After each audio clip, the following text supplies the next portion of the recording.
د واده په اوله شپه ښځه خپل خاوند ته وایي ما ته به نه رانږدې کېږي ځکه چې ته زما بد شي او زما بل کس خوښ دی. یار وایي زما بل یو یار دی. نو دا هلک چې دی نو د مور و پلار وله واده کړی و نو دوی د خپل مور و پلار خیال ساتو. یار ویډیو راسره مکمل وګورئ، زموږ دپاره پکې هم ډېر زیات عبرت دی. ښه غوندې کامنټ وکړئ. ملګرو داسې وه که نه چې د هلک ډېر په دوم دام سره واده وکړو.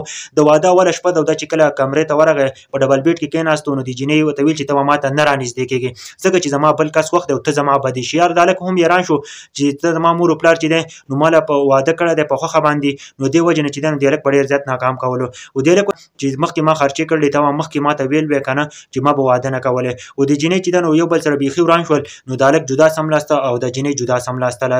که نه داسې وه چې په دویمه شپه باندې بیا داسې و چې د هلک د کمرې ته راغی خو د هلک چې دی نو په دې جینۍ غرض نه کوو او دې جینۍ به په دې هلک باندې غرض نه کوو، په دې خپل خاوند باندې. دوی به جدا جدا سملاستل. په دویمه ورځ باندې هم دوی جدا سملاستل. په درېیمه ورځ باندې هم دوی جدا سملاستل. تقریبا دا عمل د 2 میاشتو پورې چې دی نو دا چلېدو. د جینۍ به د خپل خاوند ته ویل که نه ته ما له طلاق مه راکوه او ته زما بد شي او زما بل یو کس وخت دی. خو دې هلک چې دی نو ډېر زیات صبر کاوه او دې ویل که نه چې زما مور و پلار چاته بې عزته نه شي.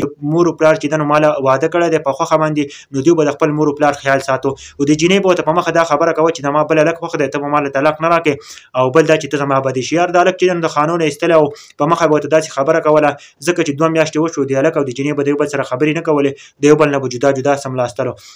په اخره کې د هلک اپس له لاړ او ډېر زیات خفه و که نه چې زما دا ښځه چې ده نو دې به څوک خوښي.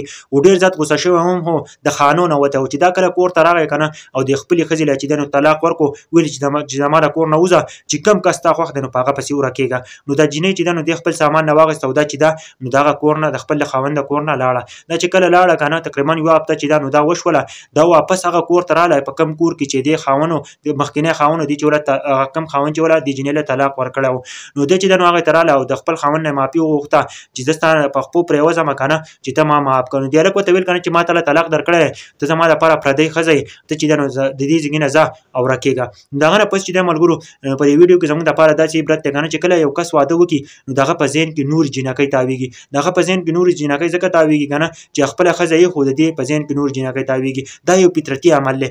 بل طرف ته که تاسو وګورئ که کله یوه جینۍ چې دی نو یو کس واخلي که نه د هغه سره واده وکړي نو خپل خاوند چې دی نو د هغه په ځای ورته نور کسان چې دی نو دا ښکلي ښکاري چې ځان زما د خاوند نه ښکلي دي. ولې چې دا فطرتي خبره ده د انسان فطرت داسې او د دې هلک په ذهن کې هم داسې جینکۍ تاویږي. ملګرو نو دا چې دی نو په دې ویډیو کې زموږ دپاره عبرت دی چې خپل کورونه چېرته هم مه ورانوئ او خپل چې کومه خاوند دی الله پاک درکړی پکار چې په هغه شکر ادا کړئ او بل سړو ته هم پکار چې د خپل ښځو سره مینه محبت کوي. دا ویډیو به سره نور ملګرو سره هم شیر کړئ او ښه غوندې کمنټ هم